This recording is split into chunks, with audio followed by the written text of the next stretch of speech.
ভেষজ উদ্ভিদের মধ্যে অন্যতম সেরা উদ্ভিদ তুলসী। রোগ নিরাময়ের বিষয়ে তুলসীর এক কথায় গুণ অকল্পনীয়। তবে তুলসীর নানান প্রকারভেদ রয়েছে।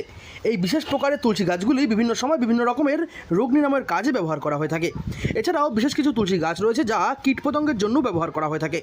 প্রাচীনকালের আয়ুর্বেদিক শাস্ত্র অনুযায়ী এই গাছগুলি বেশ উপকারিতা রয়েছে, এমনটাই প্রচলিত রয়েছে লোকের মুখে মুখে। বর্ধমানেও কিছু কিছু আছে, বীরভূমেও আছে। এটা দক্ষিণ বাংলার অনেক জেলাতেই পাওয়া যায়।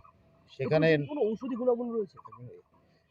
এর সব এর নামটা ওদিকে হলো দুলাল তুলসী বলে। দুলাল তুলসী ঔষধি গুণ আছে। এটা বাইরেও ইউরোপ আমেরিকা এটা বিভিন্ন খাবারের সাথে মেশানো হয়, মিশিয়ে খাওয়া হয়।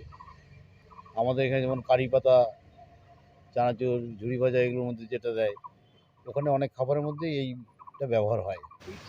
তুলসী গাছের একটি বিশেষ প্রকারভেদের নাম কর্পূর তুলসী। হ্যাঁ, কর্পূর তুলসী নাম এই কারণেই যে এই গাছের তুলসী পাতা থেকে কর্পূরের গন্ধ পাওয়া যায়।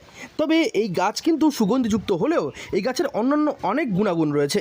প্রথম গুণাগুণের মধ্যে সর্বোচ্চ গুণাগুণ যেটা দেখতে পাওয়া যায় তা হলো এই গাছ কিন্তু স্বাভাবিকভাবেই প্রাকৃতিক নিয়মে পোকামাকড় দূরে রাখতে সাহায্য করে থাকে। তাই বাড়ির আশেপাশে এই গাছ থাকলে কোনো রকম পোকামাকড় বাড়িতে উপদ্রব করবে না, এটুকু নিঃসন্দেহে বলা সম্ভব। কী ধরনের উপকার পাওয়া সম্ভব? উপকারিতা তো তুলসী মানেই তো আপনার পেট, nerve, heart, immunity power grow করার জন্য, বুস্ট করার জন্য একটা ভালো ব্যবহার আছে। হ্যাঁ, উপদ্রব থাকে সেক্ষেত্রে এটা বাড়িতে রাখাটা মানে এটা বেশ উপকারী হতে পারে। হ্যাঁ, সেটা উপকারী হবে। আর তাছাড়া এর পাতা একটু হাতে রগড়ে নিয়ে ওই রসটা একটু হাতে মুখে টুকে লাগিয়ে দিলে পরে ওর গন্ধ যতক্ষণ থাকবে ততক্ষণ মশা আসবে না।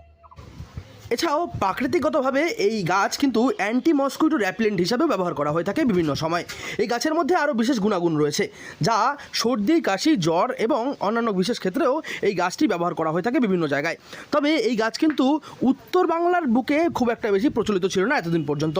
বর্তমান সময়ে এই গাছের গুরুত্ব অনুযায়ী বেশ অনেকটাই প্রচলন বেড়েছে উত্তর বাংলার বুকে, যার ফলে বহু মানুষ এই গাছ নিজেদের বাড়িতে রাখতে শুরু করেছেন ইতিমধ্যেই। হ্যাঁ, কর্পূর তুলসী গাছটা আমি প্রথম দেখেছিলাম গুজরাটে। মশা আমাদের বাংলার মতো না থাকলে পুরো মশা আছে, কিন্তু মশাগুলো খুব ক্ষতিকারক মশা। তো অনেক লোকের কাছেই শুনেছি, কৃষক বা অন্যান্যদের কাছে, মানে ক্ষেতের আশেপাশে এটা থাকলে নাকি কি বিভিন্ন কীটপতঙ্গ এগুলো আসে না। আর সবচেয়ে বড় জিনিস, বাড়ির আশেপাশে থাকলে পরে এটার যেটা হয়, মশা এর গন্ধ সহ্য করতে পারে না। মশা তাড়ানোর অস্ত্র হিসাবে এটাকে আমরা ব্যবহার করতেই পারি। বাড়ির ছাদ বাগান হোক কিংবা সাধারণ বাড়ির বাগান, এই গাছ রাখলে উপকার পাওয়া সম্ভব, এটুকু নিশ্চিতভাবে বলা যায়।